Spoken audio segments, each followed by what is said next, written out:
Bonjour à toutes et à tous et bienvenue dans notre nouvelle édition de On ne vous dit pas tout. Le G7, le sommet de Biarritz, se termine. Voilà, le rideau est fermé. Et le monde entier en fait beaucoup de commentaires, quelquefois très divers et surtout contradictoires. Certains disent, bon, c'est un succès, d'autres disent, ah non, c'est une défaite. Alors, pour mieux comprendre ce G7 de Biarritz, je suis très heureux aujourd'hui d'avoir deux invités. Ding Yifan, économiste et politologue que vous connaissez très bien, l'auteur de nombreux ouvrages concernant l'économie et politique mondiale. Voilà, bonjour Ding Yifan. Bonjour. Et puis Patrick Barre, vous êtes journaliste, correspondant de l'AFP à Pékin. Bonjour Patrick et merci d'avoir accepté mon invitation. Merci à vous. Voilà. Bon, ma première question à tous les deux, alors c'est très simple. C'est un bon sommet qui a réussi ou bien c'est un sommet qui n'a résolu rien du tout? Alors, qui est-ce qui veut commencer? Le président Macron, qui était l'hôte du sommet, a eu la bonne idée de faire en sorte que les attentes soient assez basses.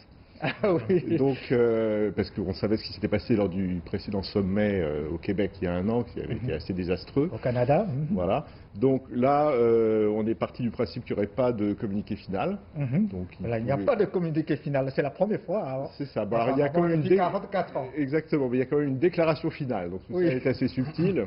Mais voilà, si on aurait pu, si jamais on avait pu se mettre d'accord sur rien, bon, on n'aurait rien publié et tout le monde aurait dit que c'était pas un échec. Donc voilà, les attentes étaient assez basses. Il n'y avait pas vraiment d'ordre du jour, on ne savait pas exactement de quoi on allait parler. Et puis finalement, il y a eu quand même des avancées sur l'Iran, par exemple. Évidemment, on sait pas ce que ça donnera à long terme, mais dans un premier temps, on peut dire que il n'y a pas eu de grosse dispute, personne n'est parti en claquant la porte. Trump est rentré chez lui sans tweeter tweet assassin, donc finalement, c'est un succès. Au Canada, il avait quitté le sommet un peu plus tôt que les autres. Bon, c'est un succès parce que le but était assez... Alors, oui, par rapport au sommet dernier.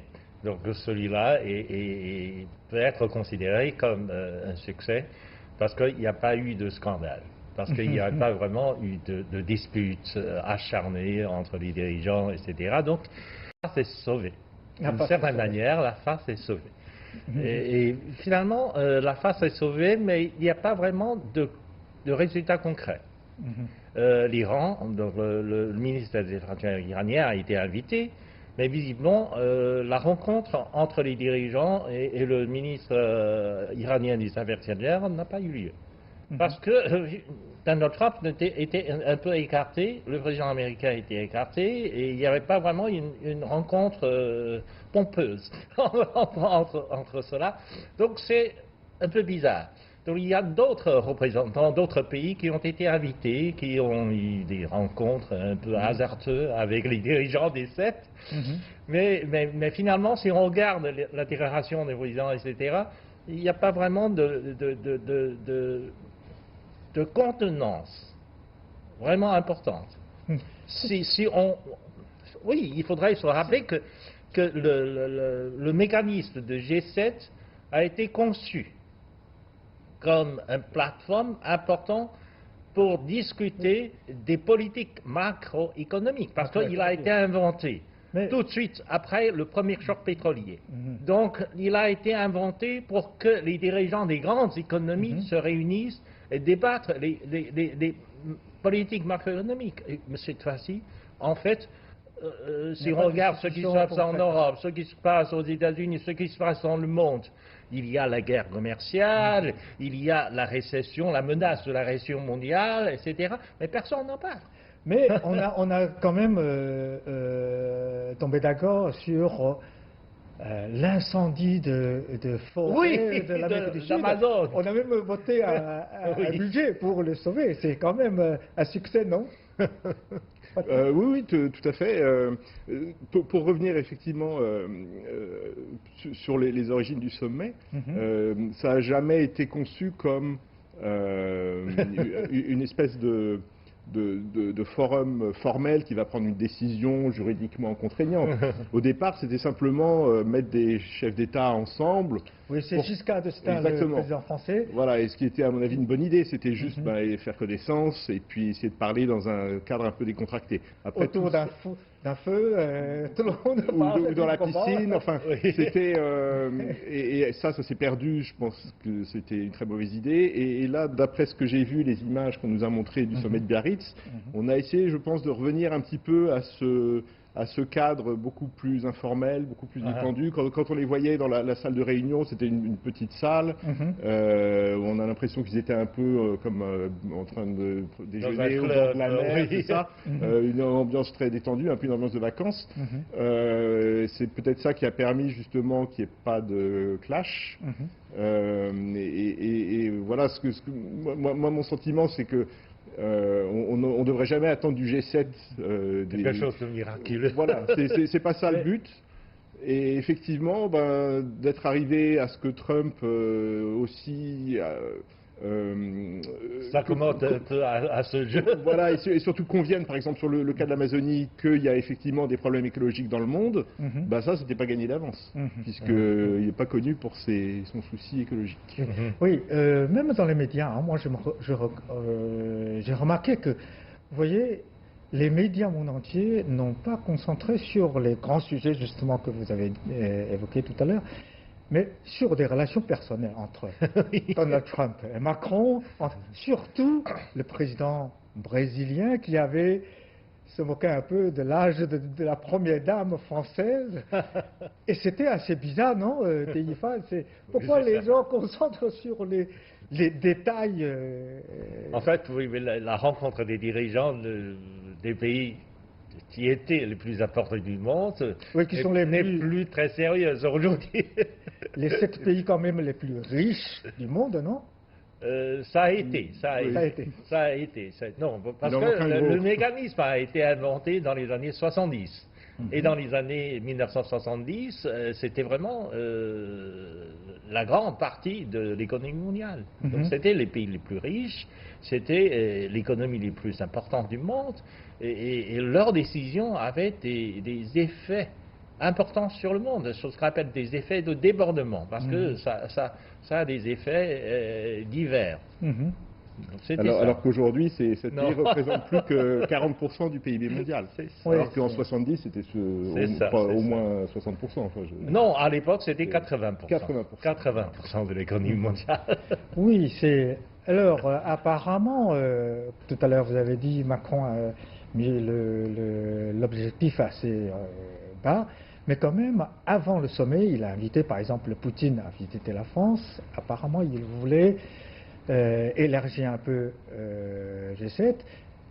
Vous l'avez dit tout à l'heure aussi, le ministre des Affaires étrangères iranien était présent pendant le sommet quand même pour essayer de trouver une solution sur la crise iranienne. Mais la question justement, apparemment maintenant, comme les États-Unis est toujours à part, apparemment le G7 devient une sorte de 6+1. On ne peut plus trouver des solutions, puisque l'Europe et les États-Unis ne sont plus sur la même longueur d'onde. Alors, si on prend le cas de l'Iran, par exemple, Trump a quand même dit qu'il n'exclut pas de rencontrer le président iranien. Donc ça, évidemment, il dit toujours les choses et puis il fait le contraire. Il va peut-être changer d'avis demain, mais c'est quand même quelque chose de tout à fait inattendu et je pense que personne prévoyait il y a 3 jours qu'on pourrait en arriver là. Donc c'est quand même... un succès de ce G7. Oui, c'est quand même un signe d'optimisme. Après, voilà, bon, c'est très difficile de savoir si ça va se concrétiser. Mais bon, rien n'est impossible. Trump a bien rencontré Kim Jong-un. Donc pourquoi pas rencontrer le président iranien. Tout est ouvert. Du point de vue de la Chine, apparemment, Trump n'a pas réussi à convaincre les 6 autres pour former un front dans cette guerre contre la Chine, et guerre économique, bien sûr, commerciale. C'est très risqué parce que Trump est en train de menacer aussi d'autres partenaires. L'Europe ne fait pas exception. Parce que Trump a toujours menacé, la France d'ailleurs. Le président Macron avait voulu imposer une espèce de taxe sur l'économie numérique, sur les entreprises américaines qui sont géantes, qui ont le monopole du marché européen, etc. Et le président Trump a répliqué, disant qu'on va prendre des mesures de représailles en taxant le vin français. Donc il y avait déjà une dispute commerciale. Parce que la France veut taxer les produits numériques américains. C'est ça. Elle a commencé à le faire. Commencé à le faire. Donc, dans tout cela, l'Europe est l'objectif de la guerre commerciale. L'affaire n'a pas échappé à cette guerre commerciale, le Japon aussi. Le Japon a essayé de conclure un accord. Tout dernièrement, le Japon semble arriver à un accord commercial avec les États-Unis en faisant une grande concession aux produits agricoles américains. Mais c'est pas sûr, parce que vu la manière dont le président Trump prend ses décisions. Et je garde mon esprit très douteux à l'égard de la décision américaine, parce qu'il se peut qu'un jour ou l'autre, le président Trump change d'idée et menace à nouveau de taxer les produits japonais. Parce que il y a toujours un excès commercial du Japon vis-à-vis des États-Unis. Et le président Trump a une conception un peu bizarre de l'excédent et de déficit commercial. C'est un peu bizarre. Il y a une photo que je voulais demander votre commentaire, votre avis. Une photo, 6 dirigeants sur la table, sauf Donald Trump, parce qu'on veut discuter le problème du changement de climat. Apparemment, Donald Trump ne veut pas participer à cette réunion.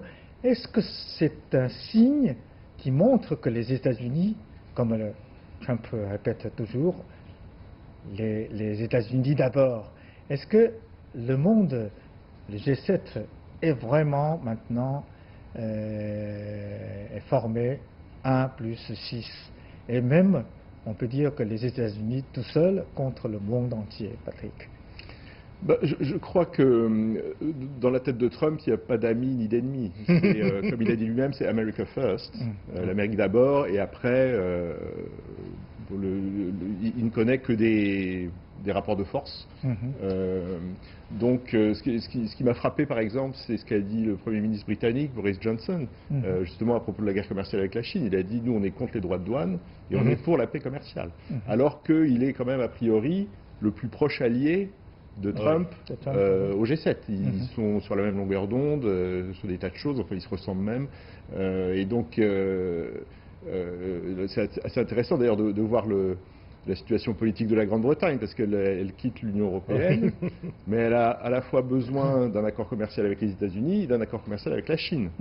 Et donc, les Anglais sont très mal placés, parce qu'ils peuvent se mettre mal ni avec l'un ni avec l'autre. Les deux, la Chine comme les États-Unis, leur promettent un accord commercial très intéressant, mais il reste à voir si ce petit pays va arriver à faire valoir ses intérêts, maintenant qu'il ne fait plus partie de l'ensemble européen. Et donc, pour revenir à la question, est-ce que c'est 6 plus 1 je pense que oui, on peut le dire. On peut le dire. Sur la question du climat, c'est évident. Enfin, c'est évident. C'est même tous les pays du monde quasiment contre les États-Unis, malheureusement. Oui. Et alors, Stéphane, apparemment, quand même, Trump, cette fois-ci, comme vous l'avez tous les deux à mentionné, cette fois-ci, Trump est moins virulent que la fois dernière au Canada. Il a réussi à rester jusqu'au bout. Jusqu'au bout. Oui. Est-ce que c'est un signe de réconciliation, même sa forme 6 plus 1 Je pense qu'il aura intérêt à rester calme. Parce que dans les derniers jours du sommet, et il a laissé tout de même dans le tweet que la partie chinoise aurait voulu reprendre la négociation commerciale. Mais finalement, cette information a été tout de suite déniée par le ministère chinois des Affaires étrangères. Ouais. Ils ne sont pas au courant, ils n'ont pas vraiment démenti. Ils ne sont pas au courant de ça. Assez curieux, hein. Donc là, cela veut dire que finalement, Trump a probablement intérêt à calmer un peu même la guerre commerciale. Donc si Trump est prêt à calmer un peu la guerre commerciale, elle aura intérêt à rester très sage, même au sommet du G7, parce que regardez ce qui se passe aux États-Unis. La bourse chute. Chaque fois que le président Trump fait une déclaration sur la guerre commerciale, qu'il est prêt à relever la barre pour augmenter le droit de douane, la bourse chute. Donc, les indicateurs économiques montrent que finalement, l'économie américaine est entrée dans une récession. Donc, c'est une très grande menace au moment où le président Trump va se lancer dans une autre campagne électorale pour être réélu président l'année prochaine. Si l'économie américaine tombe en récession, il n'y a probablement pas de possibilité qu'il soit réélu. Parce que dans l'histoire américaine, jamais un président en poste n'a réussi à se faire réélire dans la campagne. Même le président George Bush, George Bush père, à l'époque, il avait une grande réputation internationale. Tout le monde pensait qu'il allait gagner son deuxième mandat. La guerre contre l'Irak. Il avait gagné la première guerre du Golfe.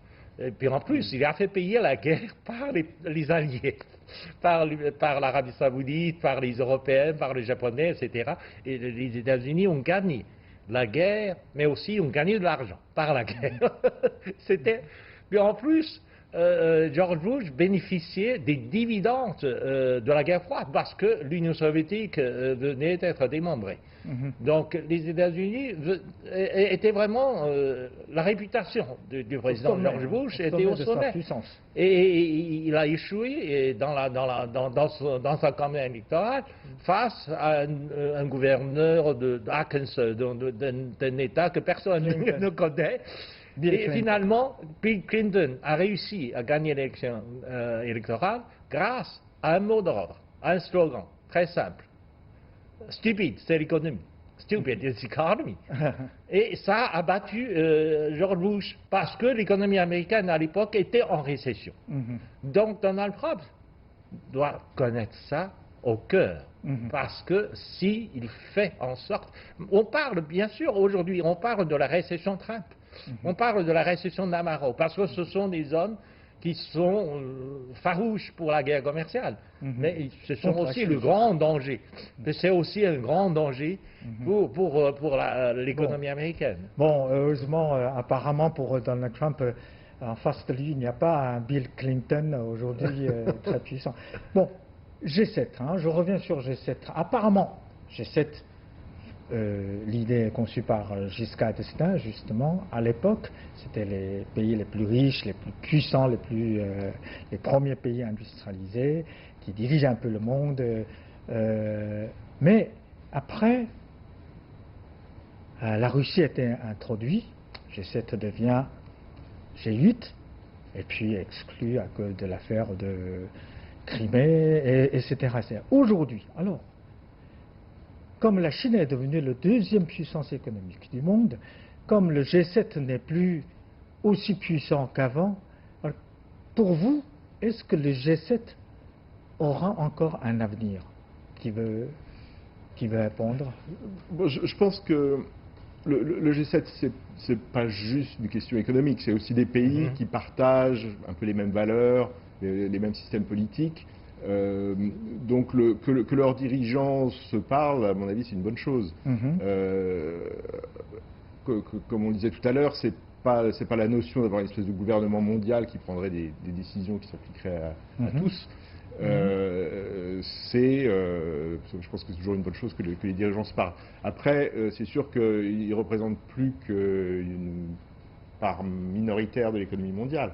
Donc heureusement, on a créé le G20 il y a 10 ans maintenant, après la crise financière de 2008, qui lui incorpore, je crois, 85% de l'économie mondiale, avec tous les grands pays émergents. À l'initiative aussi d'un président français, Sarkozy, Nicolas absolument. Sarkozy. Donc, bon, je pense que le fait que les deux choses existent, c'est positif. Après, le G20, c'est presque un trop gros machin, comme aurait dit le général de Gaulle. Est-ce qu'à 20, on arrive vraiment à discuter, à avancer? Ça reste à prouver. Ces dernières années, les sommets du G20, malheureusement, n'ont pas semblé être très productifs. Et Ténifan, vous avez souvent, j'ai entendu que vous avez parlé non seulement G7, mais vous avez mentionné aussi un E7. Oui, non, en fait, cette question de G7, etc., marque une transformation de l'économie mondiale et une transformation du cadre d'éducation des grandes économies du monde. Il ne faut pas oublier que le G7 a été créé dans les années 1970, après le premier choc pétrolier, et le but de ce forum informel des dirigeants des grandes économies du monde était de coordonner leur politique macroéconomique afin de sortir de la crise pétrolière, d'autant maintenant une politique économique positive et préventive. Préventive contre l'inflation, positive pour encourager la croissance. C'était ça. Et à l'époque, les deux chefs d'État ou chefs du gouvernement à l'époque de G7 étaient sortis du rang technocrate. C'était le cas du Français président Valéry Giscard d'Estaing, et c'était aussi le cas de chancelier allemand Helmut Schmidt. Tous les deux sont sortis ministres de Finances, technocrates, etc. Ils connaissent bien les rouages de la régulation macroéconomique. Donc le forum était plus ou moins guidé par ce couple franco-allemand. Et dans les années 70, le G7 était vraiment un mécanisme de régulation des politiques macroéconomiques de tous les 7 économies du monde. Les 7 économies du monde représentaient à l'époque 80% de l'économie mondiale. C'était énorme, c'était très important. Mais une fois entré dans les années 80, ça a déjà changé. Lorsque François Mitterrand a été élu président de la République, François Mitterrand ne s'intéressait pas beaucoup à ce genre de choses. Il ne connaissait pas beaucoup la régulation. En plus, il ne faut pas oublier que le mécanisme de ce G7 c'était une discussion entre les chefs d'État et chefs du gouvernement avec seulement un assistant. Il n'est pas accompagné d'une délégation importante du gouvernement, non. Chaque chef d'État ou de gouvernement est accompagné seulement d'un Sherpa, d'un conseiller. Donc, ce qui fait qu'il faut que le chef d'État ou du gouvernement ait des connaissances énormes. Et ça n'a pas marché dans les années 80. Ni François Mitterrand, ni Reagan, ni Ronald Reagan, etc. ne s'intéressaient à ce genre de choses. Donc, vite, le lieu de décision a été transformé du sommet vers ce qu'on appelle la réunion des gouverneurs de banque centrale et de ministres de finances. Parce que parallèlement, il y a aussi une réunion des G7, mais pas le sommet, mais des ministres de finances et gouverneurs de banque centrale. Beaucoup de décisions, y compris l'accord de Louvre, l'accord de Plaza à New York, etc., qui ont déterminé le sort de Deutsche Mark et le sort du yen et du dollar, ont été décidés non pas par les chefs d'État, mais par les ministres de finances et par les gouverneurs de banque centrale. Donc, et puis, une fois dans les années 90, le G7 a complètement changé de nature. Parce que le sommet ne prend plus de décisions. Voilà, donc il ne sert plus à rien alors.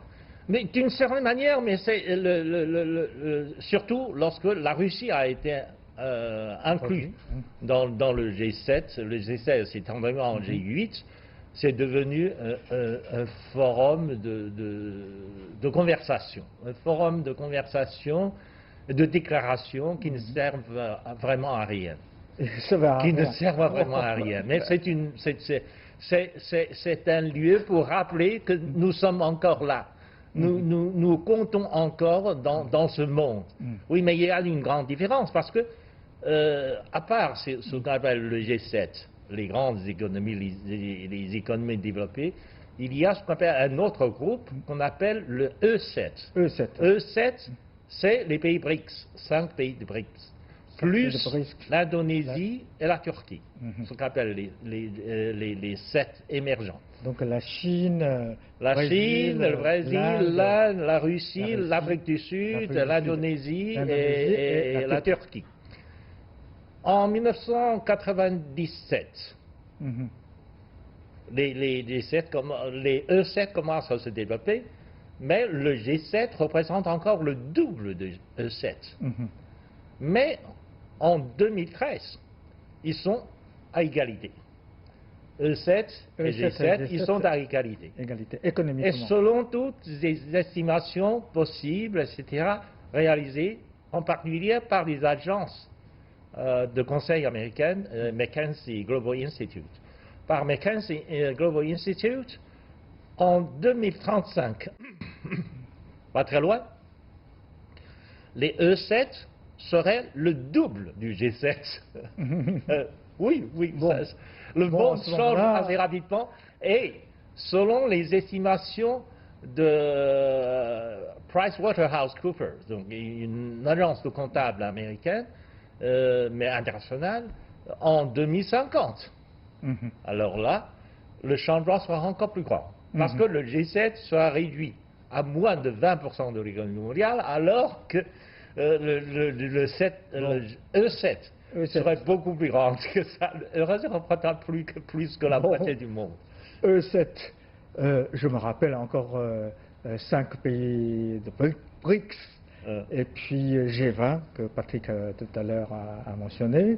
Alors, quelle organisation aura un avenir, ce qui pourra donner une indication pour l'économie mondiale? Alors, pour jeter un coup d'œil dans le futur, Patrick, et surtout, G7, s'il introduit la Chine, peut-être il va changer quelque chose, mais de toute façon, jusqu'à maintenant, la Chine est toujours exclue. Je ne suis même pas sûr que les dirigeants chinois aient forcément envie d'adhérer au G7. Après, à plus long terme, je pense que l'architecture qui paraît évidente, c'est celle du G20, parce que ça, comme je disais tout à l'heure, c'est la quasi-totalité de l'économie mondiale. Bon, et G20 peut remporter. Et puis l'enjeu actuel, c'est de savoir comment justement cette économie mondiale va pouvoir fonctionner entre des pays riches et des pays émergents. On le voit très bien aujourd'hui avec la guerre commerciale entre la Chine et les États-Unis. D'accord. Donc c'est le G20 qui paraît la structure d'avenir. Et Tinifan Moi aussi, je partage l'analyse de Patrick. En fait, le G20 représentera beaucoup plus de façon juste l'économie mondiale. Il y a, oui, les voix sont représentées, mais en plus, les économies les plus importantes du monde sont représentées, et un accord ou un consensus de ces 20 économies du monde aura un impact inouï sur l'économie mondiale. Oui, des décisions importantes ont été prises. Il ne faut pas oublier que les décisions les plus importantes ont été prises au sommet de G20. Vous avez mentionné une question qui est très importante, que le monde entier doit faire très attention. G20 peut-être sera notre avenir. Bon, merci beaucoup Patrick, merci beaucoup Tinifan, merci pour vos analyses qui sont très intéressantes d'ailleurs, et merci pour votre patience et à la prochaine.